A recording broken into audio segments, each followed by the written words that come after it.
Welcome back to State of Decay 2 and the Salt of the Earth. It's been about a week since I've played my own game. I had kind of a little streaming vacation this weekend to get a bunch of stuff done prior to the kids going back to school. But I'm here. It's Sunday morning. It's time to play some State of Decay 2. There's a couple of things I want to investigate here up front. One of them is the wizard van. So for those of you who don't know, we did this holiday promotion in 2018 where we released this otherwise unreleased van. Like we just had this extra weird van in the game that had like a painting of a wizard on the side of it, and we had no particular plans for what to do with it. So holiday 2018, we just released it as like a special holiday bonus. Everybody gets to download a wizard van, and it was great. And then we forgot about it, and it stayed in the game for nearly a year. We meant to get rid of it after the holiday season, and just completely forgot. And so it was, I think it spent like 9 or 10 months in the game, and then we got rid of it for a couple of months and then brought it back the next holiday, and it became sort of a holiday tradition for us to release this wizard van, which has nothing to do with any holiday that takes place in December, but whatever. And then when we were putting together the Juggernaut edition, we wanted to sort of sweeten the deal for players who had already, spent money on the game, particularly on all of the expansions and special editions of the game, before we released a lot of that content to everyone. Heartland became just a free part of the Juggernaut edition. Daybreak became just a free part of the Juggernaut edition. And even the Independence Pack became just a part of the game. And so we wanted to sort of sweeten the deal for some folks. And so we made this new entitlement. I'll point it out here. So if I drop over here, go to Manage Games and Add-ons, there's this entitlement called Wizards Only that people who had fancy editions of the game got for free when we upgraded to the Juggernaut edition. And what this meant was they had free access forever to the wizard van. But here's the problem. Somebody tweeted at me, I think it was State of Decay 2 Mexico and Oddly Lemony were talking about missing the wizard van, and I came in and I talked to them about it and found out that apparently there's no wizard van in the radio menu, and that is a surprise to me. I've got all 5 of the retailer bonuses. I also, by the way, don't have the Doomsday Pack here. Apparently, everything that we tried to unlock that had something to do with the Ultimate Edition, for some reason, it just sometimes doesn't show up for people, and I've got no idea why, but I don't have the wizard van either. So this is something we're going to need to investigate, and there's a lot of people who have been struggling with the lack of bonuses that came with the Ultimate Edition. That, I don't know, we're starting to look at like desperate measures to sort of give people these rewards that we promise them, that for some reason, no matter what we do, these things have just a lot of trouble showing up in the game. So it's a giant mystery. The thing is, I think this is one of those weird areas of a game where it, this isn't just our own game's code. This is like, it's on the boundary between, where our game interacts with the platform and the store. And so that means like when there's a mysterious bug in this area, it's very difficult to sort of figure out what's going on where the problem might be coming from. And so I don't know, we're going to have to figure out a solution because, we told people they were going to get a bunch of extra stuff, and, we kind of owe it to them. And we just haven't figured out what's going on. So anyway, thanks Oddly Lemony and State of Decay 2 Mexico for showing me that wasn't working, because otherwise I wouldn't have known. Interesting. So Raneth Court, my memory was saying that it was for people who own the Ultimate Edition. I could be wrong about that. Maybe there was some other qualification for the Wizards Only thing. So, yeah, I'm telling you my memory of it. I need to go back and check with folks. I'm sure that Joe Swarner remembers where it came, how it worked originally. So I'll have to ask people at work tomorrow. But either way, sorry. Careful, don't breathe any of that. Sorry that that's not working the way we planned. But I've only just found out about it now, and I'm going to be looking for an opportunity to make it right. In the meantime, we're here. With the Salt of the Earth, and we want to vacuum up some more stuff. Oh, looks like we've got an infestation. Looks like we got a survivor activity mission. So Now, there's a limit to what Jaden the Millennial here is able to actually do, since, he is officially my worst character in a lot of hilarious ways. But yeah, so my goal right now is I want to shoot bloaters with pistols, because I've got a bounty for that. And I mostly just want poor little Jaden to survive. So I'm going to drive him over this direction. And we're going to try to make this infestation go away before it starts affecting our morale too much.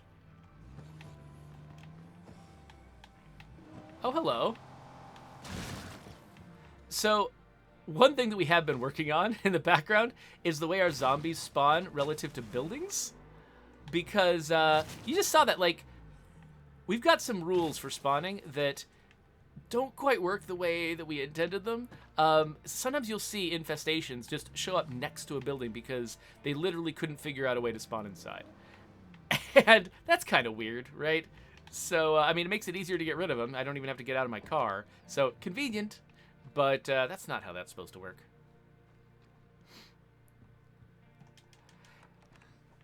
Hey there, Rocky Road. Which ninja hoodie are you talking about? Rocky Road says he's looking around for a ninja hoodie. Are you talking about one that should be found in loot in the game? Are you talking about, like, a special hoodie that shows up only on a character? Let's talk to Albert here, figure out what... Kill the boon trader? No, I'm not murdering someone for you. Go away, Albert. Screw you, man. Why are you like this? Okay, well, that was a bust. So I think I want to finish up all the rest of the scavenging on the plateau, which means heading down this direction. So let's go there. Okay, yeah, so Rocky Road, we used to have even worse problems with finding costumes, finding outfits and loot, where basically the game would roll randomly to determine what loot you would get. And even if you had already found all the costumes in the game, all of those costumes that you had already found were still on the loot table. And you would just keep rolling them. And if you rolled the old ones you'd already gotten, nothing would appear. And so it means that, like, your last few lootable outfit items were just impossible to find. And we corrected that now, so it should be easier. But unfortunately, there's still not a lot of, like, I don't know. A lot of the loot in the game, there's no way to really sort of focus on it, to really target a particular thing and say, you know what, I'm out there looting for one particular thing, and I need to know exactly where to go to find it. Now, I mean, it's never going to be exact. We're never going to, like, take the loot in the game and just make it one-to-one, like, this thing is in this container for everybody, because that removes a lot of the surprise, especially for people who are replaying.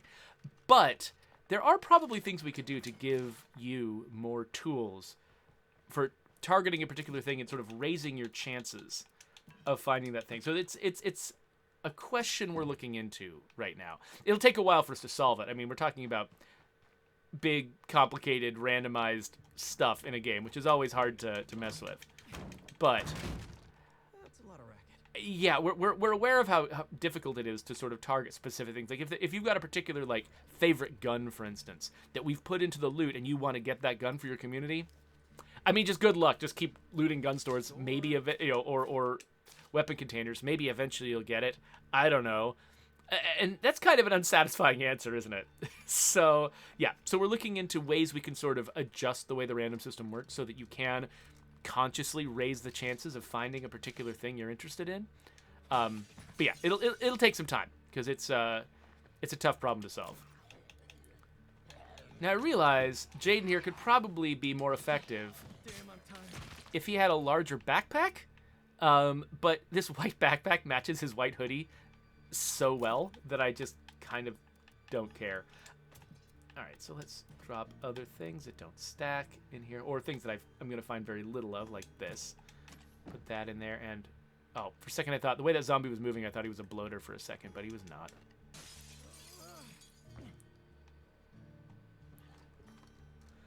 Smoke Rainbow Pony says, that makes me think of Subnautica and the locations of resources being consistent in terms of biomes. Yeah, that's the kind of thing that I think works.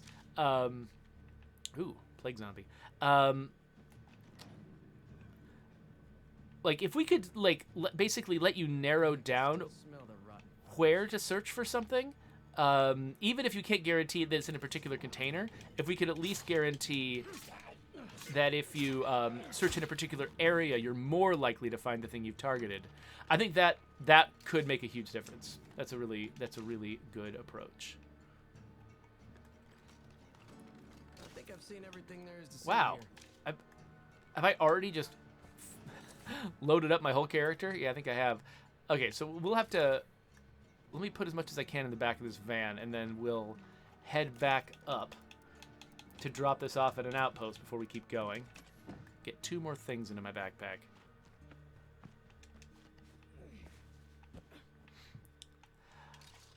So, yeah, Rannoth Court, I'm really not sure. I don't...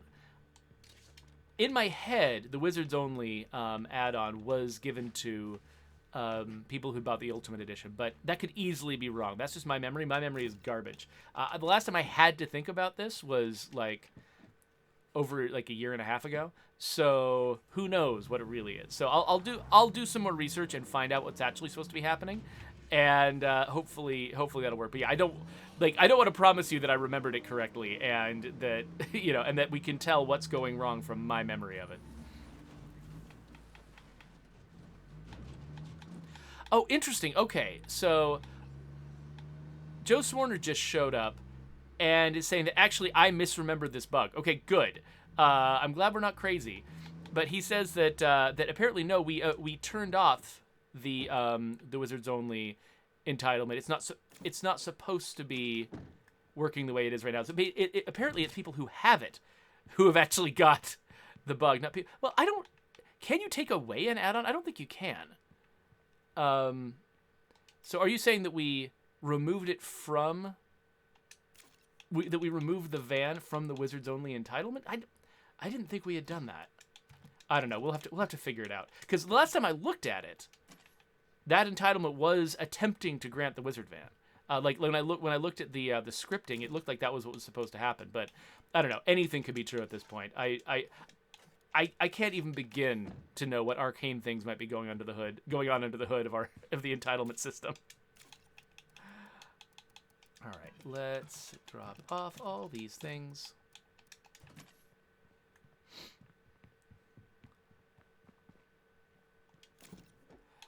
Okay. I'm curious. How's the gas looking? Oh, we have plenty of gas. All right, we'll drop off the rest of this.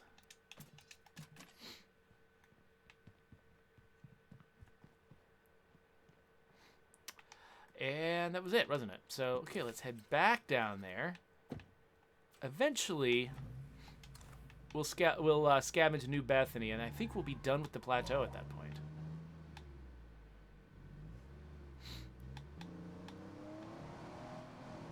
I'd like some bloaters to show up at some point. I need to kill 4 more bloaters. Squish. Okay, so we grabbed everything except for a snack from this house, and I do not care about the snacks, so we can stop off over here at the outdoor bench, as opposed to indoor benches, which are such a common thing. I don't know.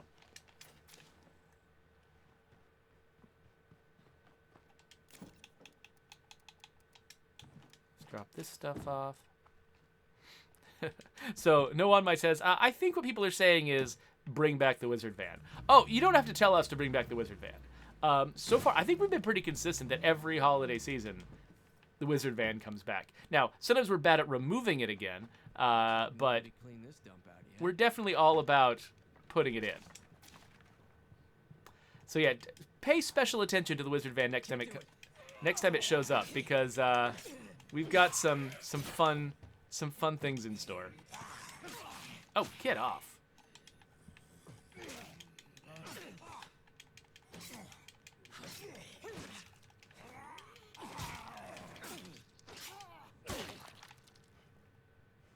Yes, take that with your... I feel like I'm just fighting zombies with my stamina tied behind my back when I'm playing as Jaden. Oh no, the neighboring folks still need my help. Who are they? Okay, sure. Yeah, let's speak to Sharpie about his feral problem. That sounds like a great plan. Why is he over there? What the heck is going on? Okay, so somehow this guy is a target of a mission and he's not on the map. And I think this is like the default place where icons go when somebody's not on the map. So, cool. Nicely done, mission system. Good job. Who out there wants to do a little horse trading?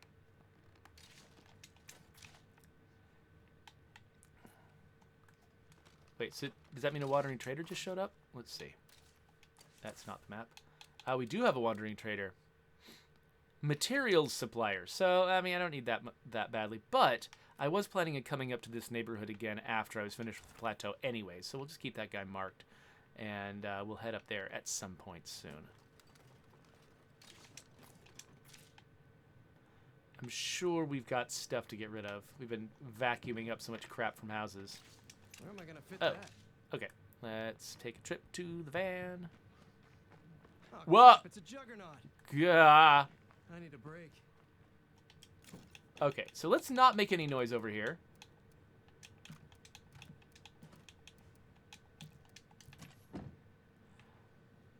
Yeah, Jaden the Millennial is not going to be able to fight a Juggernaut. He's got like a piddly knife and like the like lightest hitting I pistol don't see any more Zeds. in the entire game. Keeping my eyes peeled.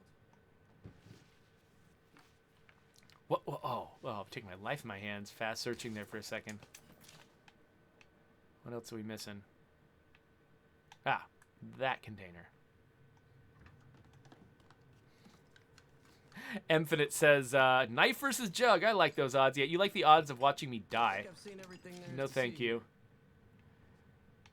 So again, I'm full up, so I guess we'll head back. What direction is back? I don't know.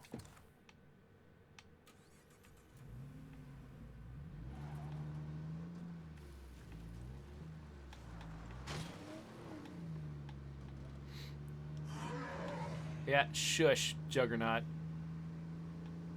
Was that a Juggernaut making that noise, or was that like a... Okay, it's not a feral. Okay, cool. If it was a feral, I was going to fight him. I can handle a feral. If we got, you know... As long as it's not a blood feral, which it won't be at this difficulty level, if I've got a pistol, I can take him. Of course, I'm gonna have to manually aim that pistol because I think this guy is, yeah, his shooting is blocked, and so that means that he's never gonna be able to be a gunslinger, for instance.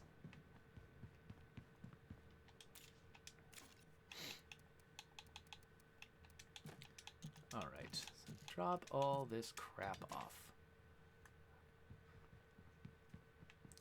I know it's really fun to watch me just go through the same looting cycle again and again. Do. Putting a bunch of crap in my pockets.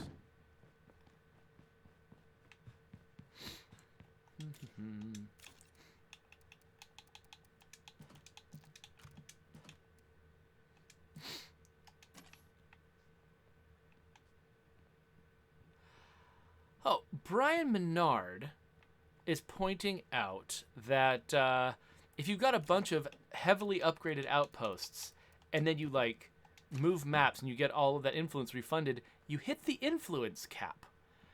That's a really good point. You know, historically, it used to be that it didn't cost that much influence to wait, what am I doing? It didn't cost that much influence. Actually, let's take a break from the scavenging and let's go to that wandering trader. It didn't take that much influence to claim all the outposts you could on a map, and so it wasn't that big a deal to just make to assume we could always refund all the influence. And even if you did lose some, it was never that much. Now that influence cost, that's a lot higher. If we refund you as much influence as you could potentially spend on outposts, then yeah, that could run you above the limit. That's an angle on it that I hadn't considered. So yeah, let me make a note of that. I should ask some folks about that. So let's see here. Influence cap refund. Upgraded outposts. Yeah, we'll have a talk about that. Thanks for bringing it up, Brian. Okay, so I don't think I've actually got much to sell here. Look, if you're gonna practice your headshots, find a tall place to stand first. Also have a getaway plan, in case you have more zombies than bullets. Actually, I guess what I'll do is I'll sell my duplicate weapons. Particularly the ones that are just really thick on the ground. You just find all the time. I'll sell those to the trader. Usually I actually mulch those into parts, but I've already been doing a bunch of that, so I don't feel the same need. Oops. Alright, let's get rid of these chemicals. Then grab some more duplicate weapons. Big old shovel, double bit axe, saw blade sword.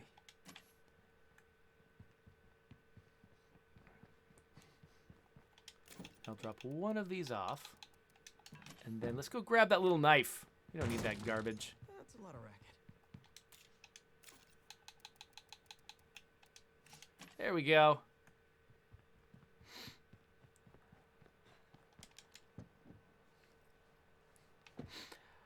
So Cogs wants to know how long the next update is going to be beta tested for.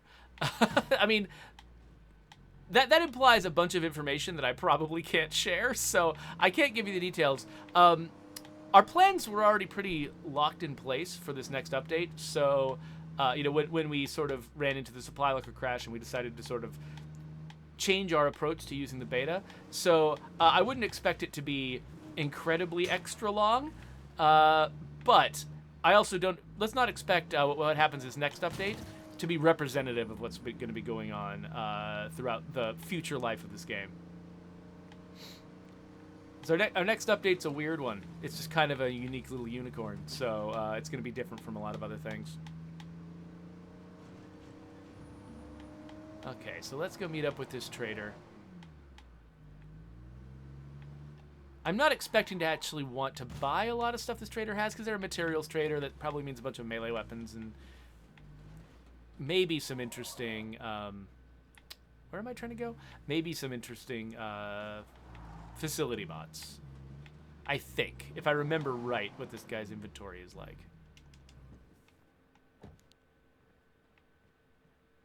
Hey there. Yeah, that's what I mean by calling it a unicorn tank. That there's going to be unicorns in the game. Confirmed. Alright, so here's a bunch of stuff for you. What has this guy got to sell? I think... Do I already have a CNC mill? I might. Yeah, not super excited about this guy's offerings. So we'll just sell stuff to him, get some influence. That'll be nice.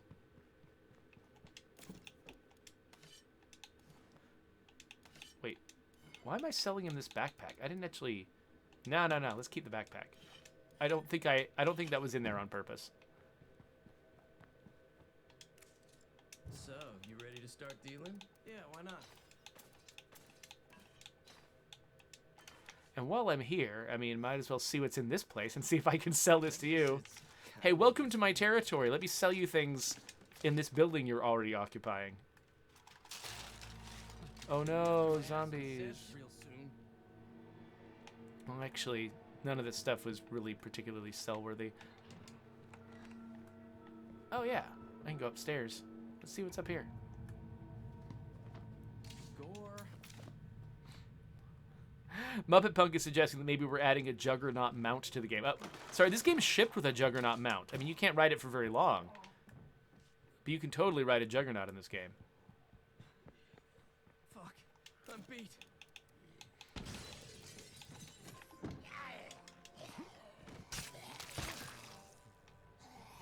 I like the almost bored way that, like, experienced survivors sometimes deal with zombies. It's just, I don't know, it just feels like, oh, one of these guys. Okay, whatever. Actually, I don't care about energy drinks. Let's sell this energy drink. Hey, man, you want to buy an energy drink from me? So, you ready to start dealing? Sure, I guess so. Wow, 9. That's less than I got for that close combat weapon. Hi, buddy.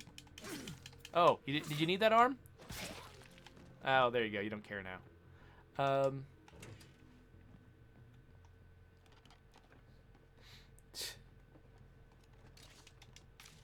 Yeah, TSG is saying it'd be nice if you could tame ferals, have feral pets in the game. I just rang the damn dinner bell. I don't know. I think just the name feral implies that it's not domesticated properly. Oh, good. Another energy drink. I'm going to be making bank off these energy drinks. So, you ready to start dealing? Okay. But I said, Okay, let's do trade. this. Come on. Yeah, why not?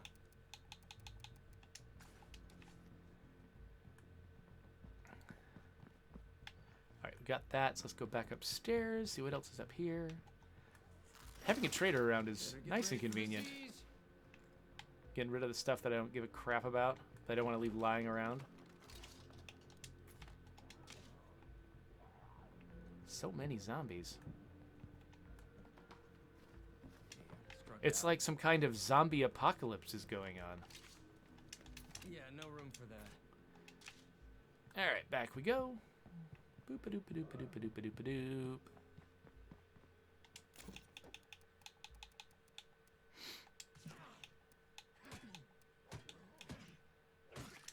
There. Those stack.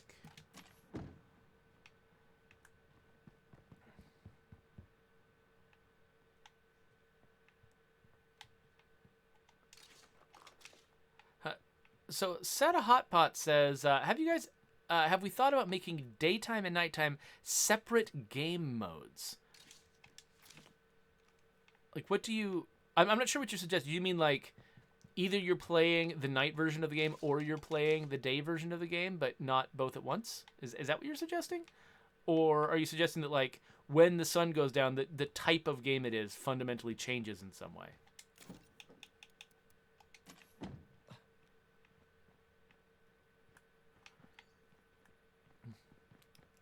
Because we have put thought into the idea of like what if there was a version of State of Decay where Well, this dump's been emptied out. we're playing at night was more different from playing during the day. Like right now, like there's definitely a visual difference. I got some unwanted company. It's funny. It's like the zombie knew that I'd noticed him, and he just got up as soon as I had recognized that he was there.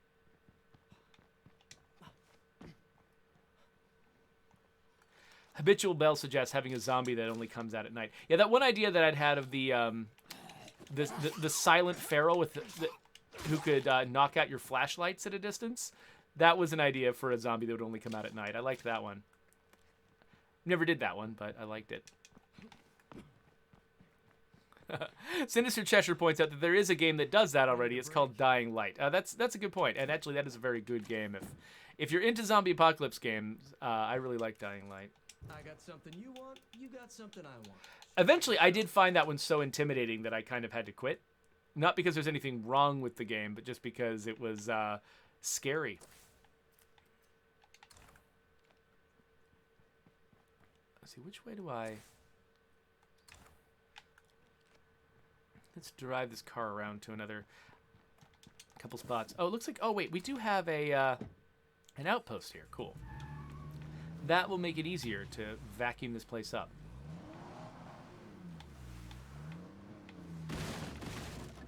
Just got a couple slots left.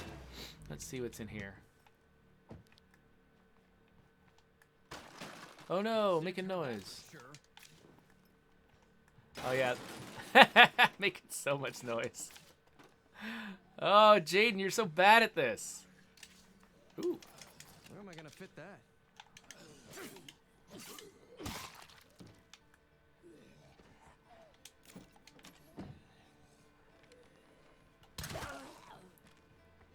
All right, let's get this to the outpost.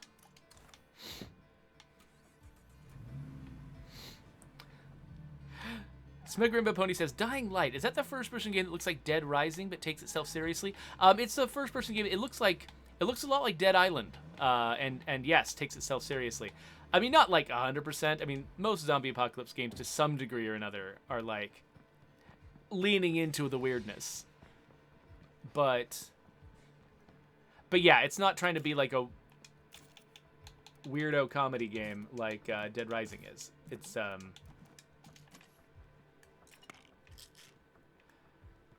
it does have more of a serious tone.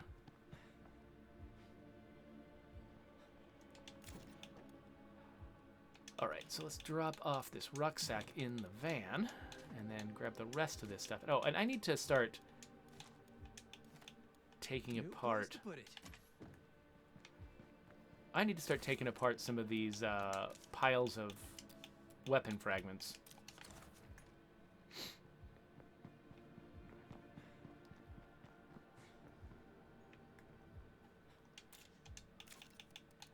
Okay, we'll drop these guys off. Doopa-doopa-doopa-doopa-doo.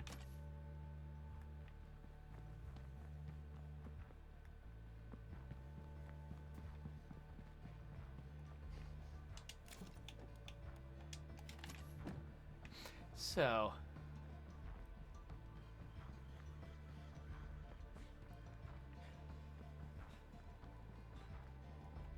one last little thing. There we go. Okay, what's left to scavenge in this area? Not much. We got a gas station, and we got a house. And oh, I missed a store. There's a store in there. Oh, and these stores. Oh, there's plenty to do. So much to do.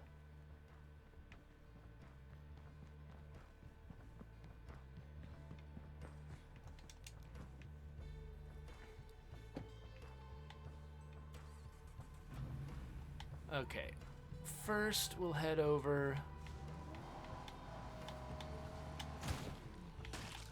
to the house.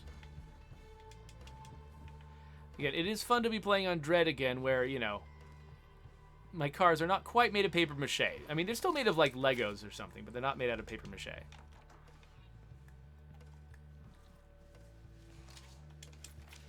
Man, there's just nothing but energy drinks in this neighborhood.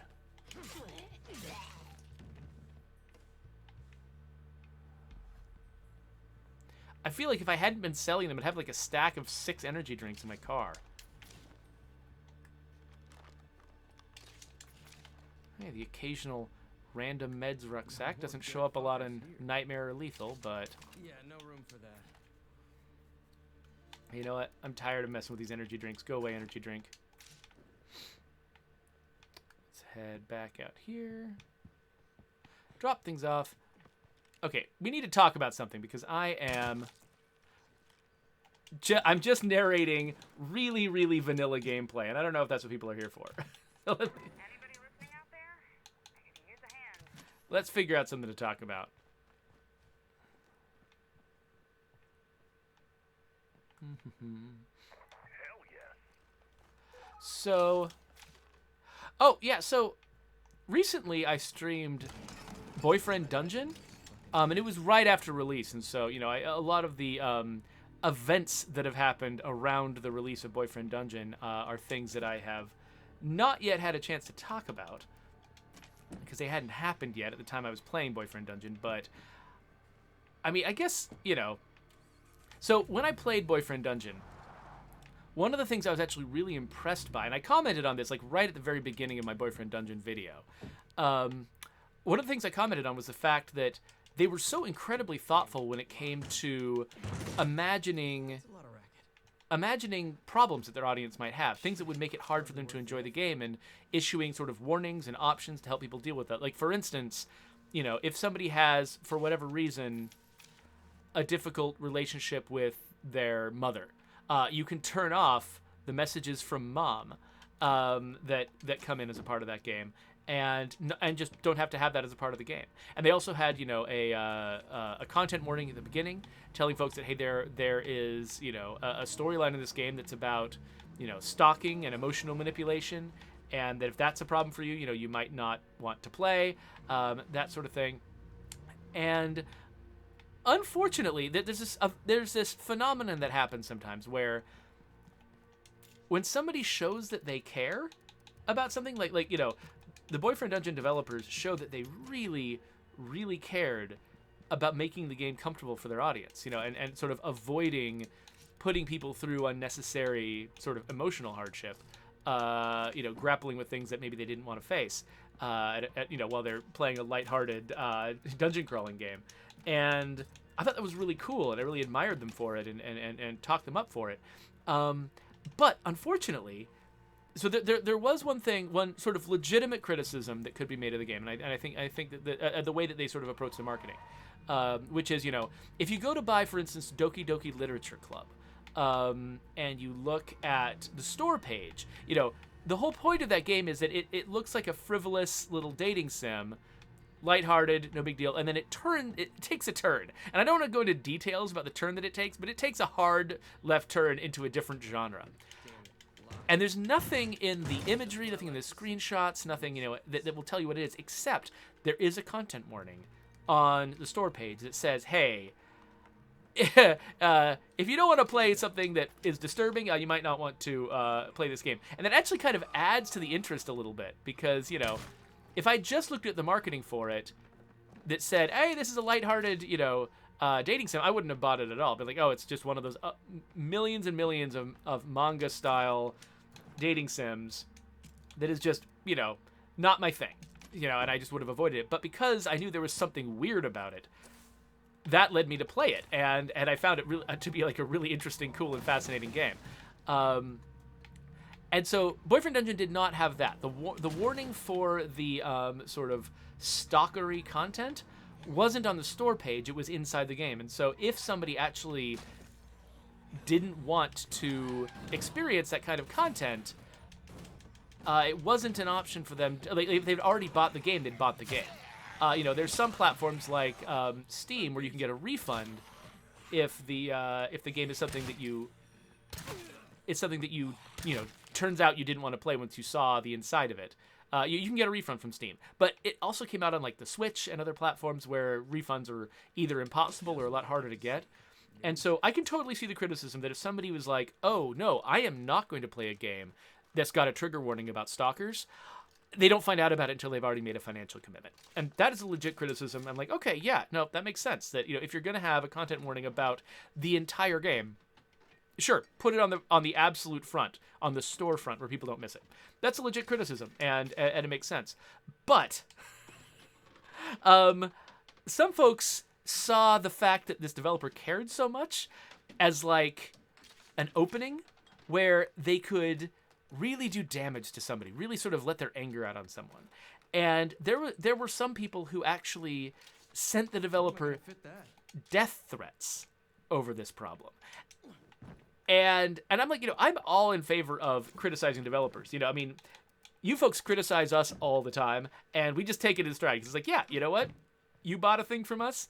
You want to tell us, what could be better about it, what could make it better for you as an audience. We absolutely want to hear it, and it's not easy sometimes to hear criticism, but we totally take it. And the thing is, I'm pretty sure, from what I know of them, the Boyfriend Dungeon developers are like that too. They have the same attitude. It's like if we didn't make the game the way you want it, tell us, and give us criticism. That's fine. But when people go so far as to issue death threats over something like this, it turns the entire thing around for me. So it's like, I'm no longer going to listen to you like you're one of the good guys. If particularly if what you're protesting is stalking and intimidation. Like if the thing you're upset about is that the game depicts stalking, emotional manipulation, stuff like that, being that kind of person, and you're saying like, hey, that kind of stuff is so traumatic, it's so terrible, you need to warn me if you're going to put that in a game. To then go and send death threats to people, like, you've just become the worst version of the thing you're protesting. Like, what in the world are you thinking if you're going to send someone death threats and harassment over their failure to shield you from harassment? Like, I don't understand. But I think that it comes from, my guess is that it comes from a frustrated feeling of powerlessness. Like, if you are used to having a perspective that people discount a lot and people don't listen to, and that most game developers, if you were to send them a protest like this, they would ignore you and they would not care because you're not a significant portion of their audience or whatever, then when you find a developer who you think does care, and because of their own behavior, inside the game, they're like, oh wow, they've issued so many content warnings and options and stuff. These people really do care whether their game you know, No Zeds here now, but there will be. whether their game is accessible to people like me. There's some folks who are like, yay, wow, these people really, you know, they want to help.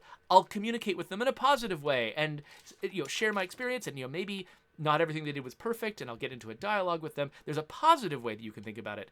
But some folks have gotten so frustrated for so long, you know, trying to sort of fight for their own perspective, that I think it kind of pushes them over an edge where they're like, seeing somebody who cares about their perspective doesn't feel like an opportunity for dialogue and for sort of, you know, shared experience and trying to solve problems together. Instead, it seems like finally someone that I can hurt.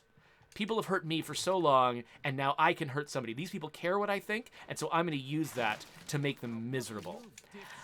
And I feel like at that point you've kind of crossed a line where you're not the good guy anymore, even of your own story. At that point, you have become what you hate. And so, I don't know. I would just encourage everyone, don't harass game developers, please. Shit, I'm beat. Even if you're unhappy with something they did, talk to them about it. You know, if they've shown that they care, that means you don't have to issue a death threat to get them to listen to you. Like, when you see the developer really cares what you think, that's a perfect situation. That means you don't have to do stuff like that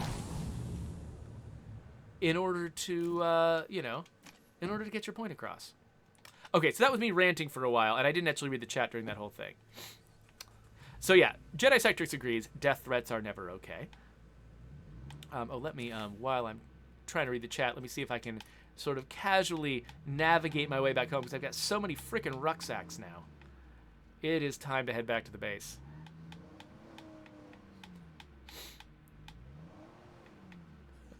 So, Jedi Sectrix says that she thinks that I might be giving too much conscious credit to the people we're talking about. So, okay, so I should say that what I'm describing when I say, you know, oh, here's the thought process maybe for people who you know, who are issuing these death threats. I'm not saying that they're having this rational conversation with themselves where they're saying, oh, here's a person who will listen to me, I will be terrible to them. Like, I don't think that's an actual, like, conscious thought process they're going through. I think that there's an automatic thing going on in the lizard brain somewhere that is sort of identifying, here is a place where I can make an impact, and so I will make an impact, and I will feel better by doing something, you know, in this situation that will be heard. So yeah, so I don't think that what I was describing was not a thought process that I think somebody actually thought through in their head in words. I think that it was much more like people just see, you know, people who feel powerless a lot of the time will sometimes, you know, see an occasion to, you know, to exert power as just an unmissable opportunity to make an impact, even if what they're doing is wrong and unfair. And it's a tough thing, because, I mean, on one side I'm like, yeah, if somebody has had a very frustrating time trying to get anyone to listen to them for a really long time, there's one part of me that's just like, well, yeah, of course we should expect, you know, people experiencing that level of frustration to, you know, to react that way sometimes. And, you know, maybe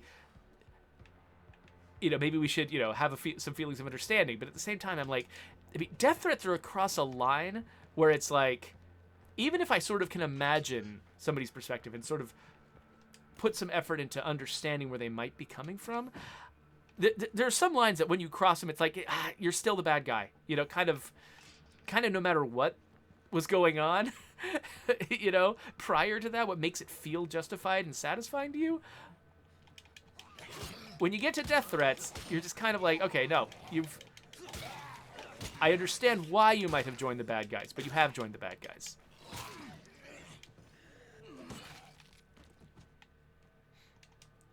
It's like, you know, there are a lot of shows on TV or whatever that are about decent, normal people becoming bad. And while, you know, sometimes the point of such fiction is to, that's not what I meant to do, is to make that kind of transition understandable. There's a difference between understandable and justifiable, right? And so, like, I think it's possible to show empathy and understanding towards somebody, but not think that what they're doing is the right move, you know?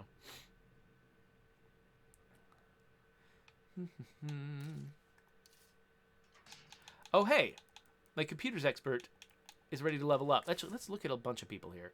Let's see who's level. Okay, so I'm trying to remember. I think, was it... Okay, electronics is the one I already have. So that means my other computer expert should be a programmer. So let's go programming. So we can make box mines now, so that's nice. What else do we have here? Oh yeah. Sydney. Let's go marathon, actually, with Sydney. Swordplay sounds good. And gun slinging, absolutely. What else we got here? This guy. Close combat for a firefighter? That doesn't seem right. Let's go endurance for a firefighter. And then, assault. Not everyone's favorite specialty, but I don't know. I feel like assault might be a good long-term investment. That's all I'll say. And then fighting. No. I don't want this guy to have to carry a larger weapon. Let's give him endurance to try to counteract the fact that his body sucks. Okay, I think we're good here.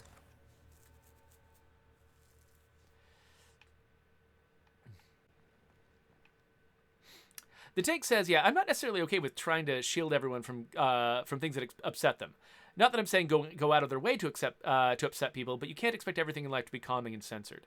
So that is true to a degree. Like, I think that there are some folks who appear to take the perspective that if something you're making could be upsetting to anyone, then you should not have made it. And I think that's a little far. I think that when someone has been through some kind of unique trauma, I mean, there is an expectation that comes from that, which is that, you're not going to be able to enjoy everything that you enjoyed before. And that's not the fault of the people who make things you can't enjoy now. That's the fault of the person who traumatized you. They hurt you in a way that made it so that now you can't enjoy normal things. And the anger about that doesn't belong to the people who make the normal things you can't enjoy now. The anger for that, I think, is rightly directed at the person who caused the trauma and who created that problem for you. So I don't think that people who make content, like, for instance, the stalking content in Boyfriend Dungeon, I absolutely loved it, and I felt like it was enlightening for me because, as someone who has never been stalked and has never been very close to a position where, I guess, okay, I've never been romantically stalked. In my position as the face of a game developer, I have occasionally had pretty creepy interactions with people online. But as far as, like, my romantic life, I was never stalked by anyone. And I'm not the demographic who often gets stalked. It does happen, but not nearly as often as it happens to folks who are different from me. And so, for me, playing through a game where there was this guy who relentlessly wanted a relationship with me, and no matter what I said, no matter how firm I was, he just took everything as encouragement. Like, it was eye-opening. And it was like, for me, I'm really glad that content in Boyfriend Dungeon exists because it made a difference to me as an audience member. I feel like it made me understand that experience a lot better than I would have on my own. And it's just because acting out the process of trying to be the person who is putting boundaries up and stopping this guy from harassing me, the fact that it wasn't working was really eye-opening. So I think this content should exist. Like, it serves a really valuable purpose. But it means that but also at the same time, there are certain people for whom, they don't need to be educated about what it feels like to be stalked, like I might. They've already had the experience. They don't need to go through it again. If they're trying to have fun and relax at the end of the day with a video game, that's not the kind of video game that they're going to be able to get into. And that's not the fault of the people who made the video game. That's the fault of the people who made the world suck for some people. Those are the folks who deserve the anger.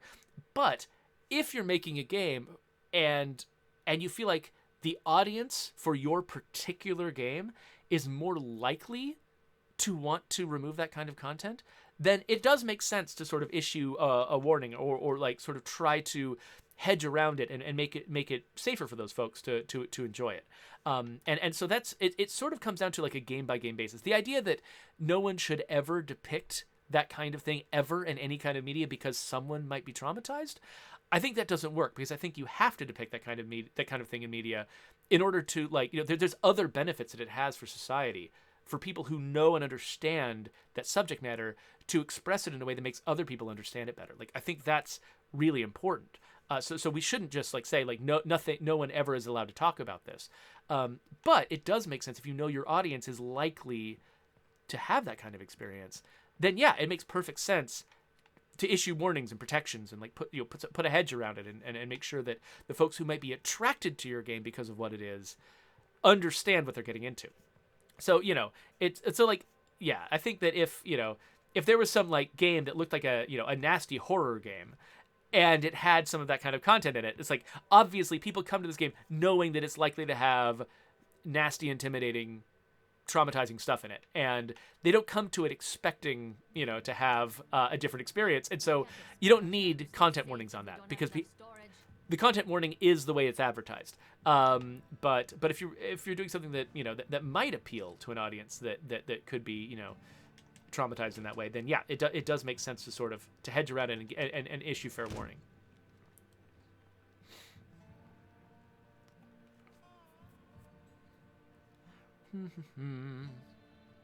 Okay, so a couple folks are playing catch up. Shadow Tech G is like, Boyfriend Dungeon? Is that a game? Yes, look up the trailer for it. It's an amazing thing that exists. Let me catch up here a little bit. Doop-a-doop-a-doop.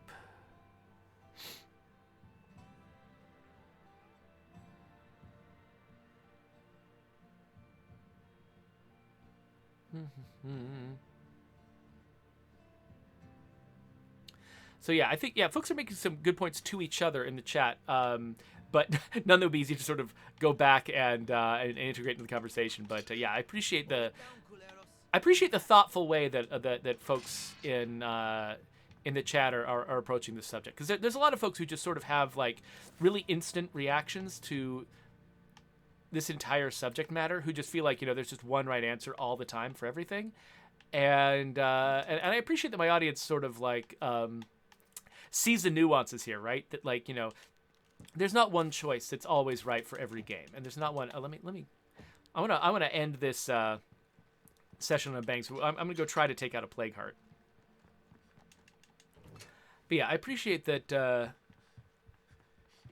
that my audience is thoughtful about this kind of thing and appreciates the fact that it's like it's not like you can just make one big pronouncement that's just always right about how games should be. It's just there's a huge variety of games out there with let's see here.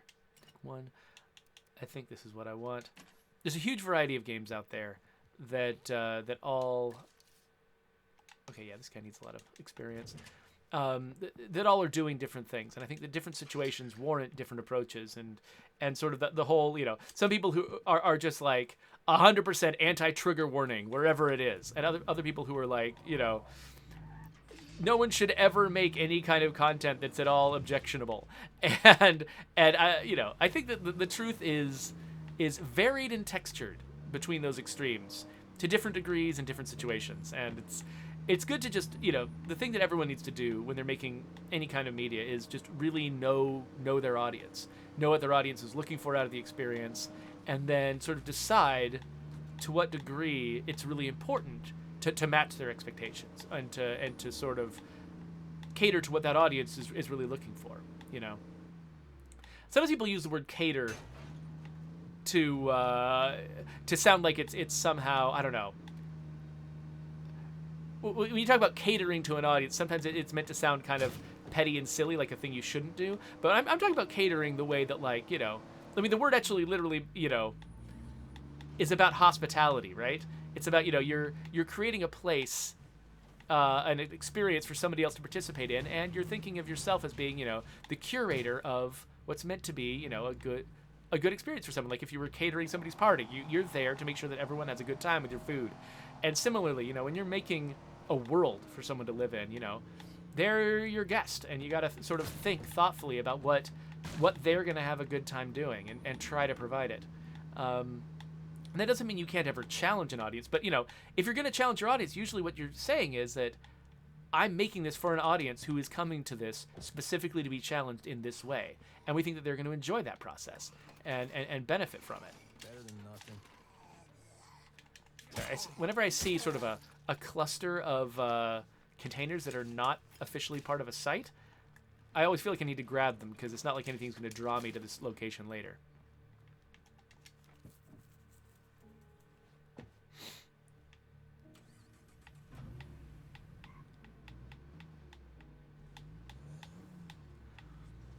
All right. Shit. Lot of plague zombies around here. Okay, well, I'm definitely getting close to the Plague Heart. This is going to be a fun place to scavenge once I've taken care of this guy. Especially his military medical tent. Okay, so wait, I'm trying to remember. What was the way into this place? Oh, was it over here? There we are. Oh, look at all these... Wow. Oh, gosh. A bloater surrounded by plague zombies. Cool, cool, cool.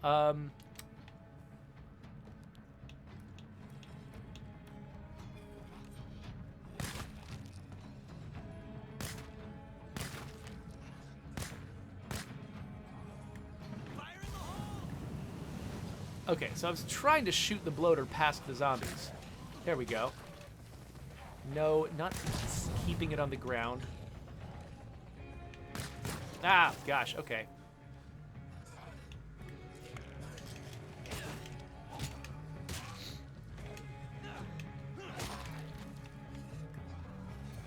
Alright, so many zombies. Oh, get off me, you jerk. Okay, hold on. Where am I trying to go? Oh, ah, wow, these fast zombies are really good at hitting you.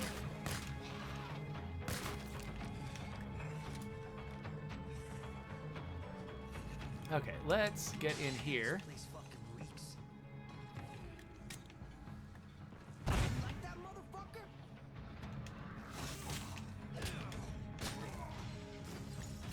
Not much left of that.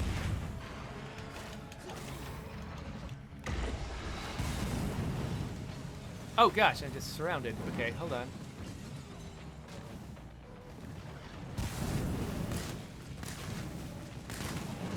Oh, okay. I guess, yeah, that's right. Zombies can transmit fire, can't they? Okay, hold on. Low on that. That's the last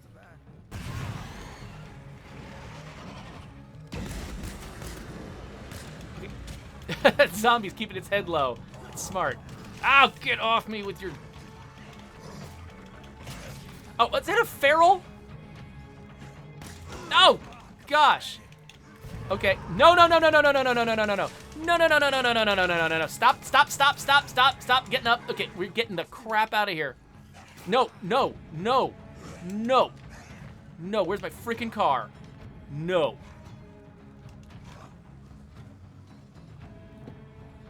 Oh, no. Oh, you stupid jerk. Okay. Oh, now okay, it's on the back. It's on the back door. Good. As long as it doesn't grab me out of the front. Fucking this thing up. Okay, okay, okay. This did not go well at all. Getting the crap out of here. Okay. Well, that is a good ending to this. Where's my house? Let's try to get home in one piece.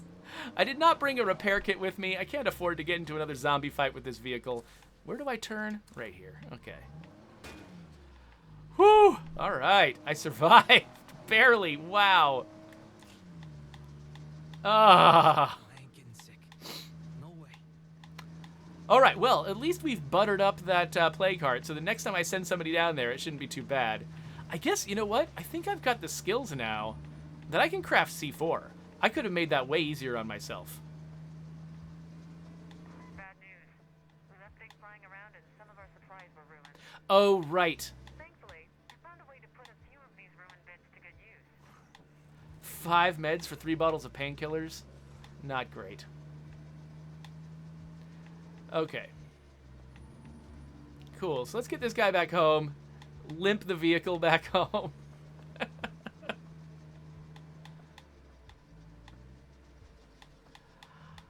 Kind of an ignominious end for this particular session, but whatever. Oh. Oh, yeah, that's what I needed. Another feral.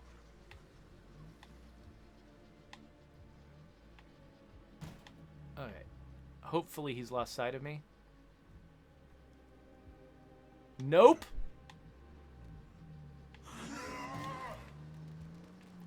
Hey, somebody in the base, come out of here.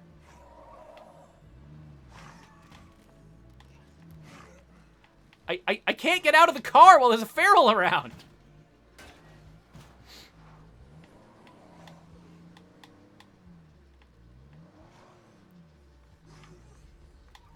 Oh my gosh, no. Get off. Okay, wait, what do I do? Okay, hold on. Let's drive way around behind. I think I see some, yeah, slight pixel movement back there. Okay, cool. He's on the way. Now, can I leave him back here, unaware of where I went? Or is he gonna move fast enough that he stays on top of me? This is not a place I wanted to be. I can't hit other zombies either because this car's about to explode. Okay. Oh no, I hear him again. You know what? I'm just gonna run inside. Let everybody else deal with this guy. Climbing a ladder. Okay, come on, everybody. There's a feral in the base. Is he in the base?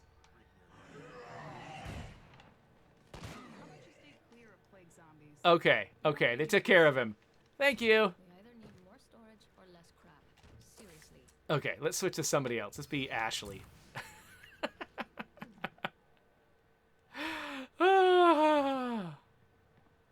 All right, let's fix up that car real quick before we do anything else. Don't want to forget about that.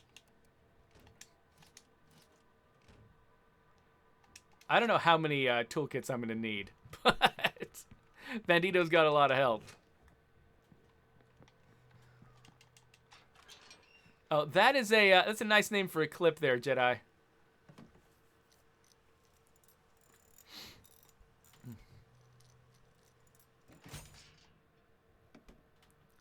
Cogs, I don't know what you're talking about. Cogs says 5 short Undead Labs videos in the last week. What changed your mind? You've said short videos are unnecessary. I don't remember saying that short videos were unnecessary. You'll have to remind me what the context was of that. Because I think that the way that I've been thinking about it is just that, some people want to sit and watch an entire hour-long stream, like folks who are watching this now, but some folks just want to get, information on particular topics quickly. And so we've been sort of cutting, the past couple of streams, we've been cutting them down to we've been releasing the full stream for people who want that, but also cutting out smaller topical videos for people who might want that. Oh, okay. Cogs is pointing out the fact that there are other YouTubers. Okay, shush, Meredith. There are other YouTubers who do sort of like breakdowns of our larger videos, distilling them down to shorter, pithier videos that sort of just get to the point. That's still valuable. So when we do our shorter videos, those are not like the thing that I think is really valuable that folks like say Jersey O or Sunny Games or folks like that do is that they'll take a lot of information and they'll condense it down to a short video with a lot of additional commentary of their own, which I think is really valuable. We're not doing condensed summaries. Like when we do an hour-long video that's just full of content, we don't then make a 5-minute video that tries to get through the exact same content but in a denser way. We'll cut that same broad, very sort of undense amount of content just into smaller videos that are topical, but not that are like, more efficient at delivering the information. We don't try to edit it. We don't try to remake a version of it that really just gets to the point. We're just sort of cutting it down into the topics, which I think it's a different kind of thing. So I don't think that obviates the need for all the other content creators. I think what it does is it gives people sort of an easier way to digest the kind of thing that we already make.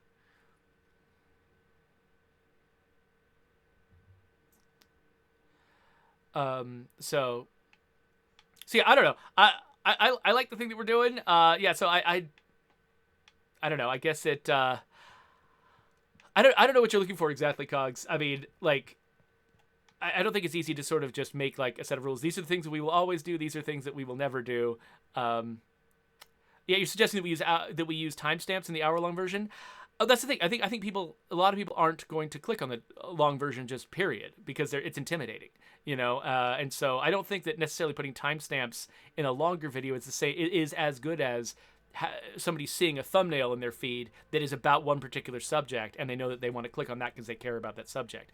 That's for a different audience of people who would click on an hour-long video and then want to jump around to the topics inside that video after they've already committed to the video. So yeah. Anyway, so I don't know. So go ahead and I mean, it sounds like what you're saying is that you were suggesting that we make shorter videos, and now we are, and so yay. We're doing what you want. So it feels like you're trying to hold my feet to the fire for doing something you like, and so I'm not sure what's going on there.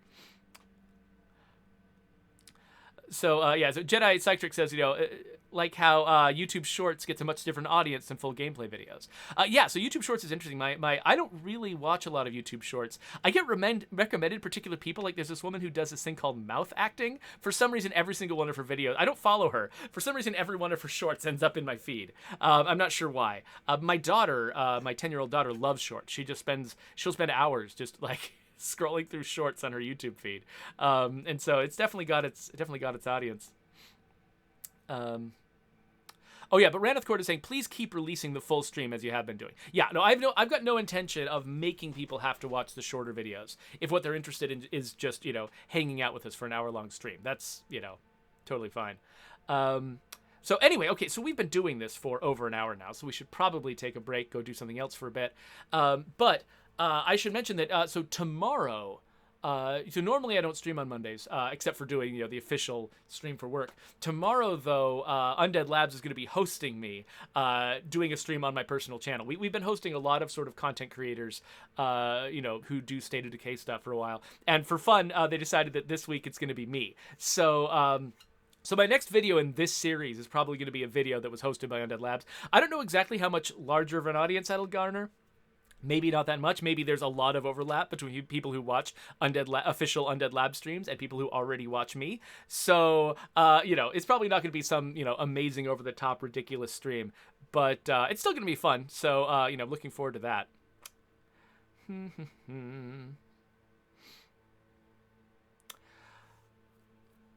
So Melitor points out, by the way, I like long videos. I watched a 5-hour video on Doctor Who and a 2.5-hour video on the Vampire Diaries. Melitor, you follow the same people I do. I also love JXE and Jenny Nicholson. They're a couple of my favorite YouTubers. So I those kinds of multi-hour videos are very different from our stream videos. Like when I'm making a stream here or when we're doing a stream, for State of Decay 2 officially, like a lot of those streams, like it's not like they're very carefully written and curated. A lot of it is just like, let's see what happens and get into a conversation. And it's very sort of off the cuff. And that's a different kind of content from carefully researched and edited 5-hour videos about a particular piece of media like that. I mean, JXE spent months and months and months on that 5-hour Doctor Who video, which is really good, by the way. And that's very different from us just sort of like showing up and chatting for an hour. But definitely, so I think there's definitely probably people who would not enjoy hanging out on a stream with us, who would definitely like it if somebody made, a 5-hour video analyzing all the details of State of Decay 2.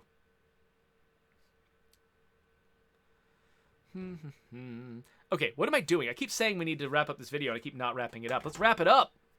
So, okay, first let me switch.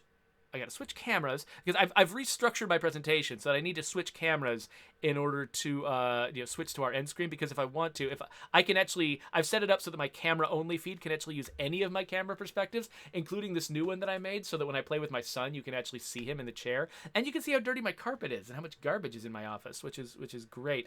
Wait, you can't quite see my carpet. It's right under there. Oh, look at that filthy carpet. I need to vacuum. Anyway, so I've got all these different camera perspectives, but this is the one that's good at sticking up YouTube end screen crap. And so that's what we're going to do.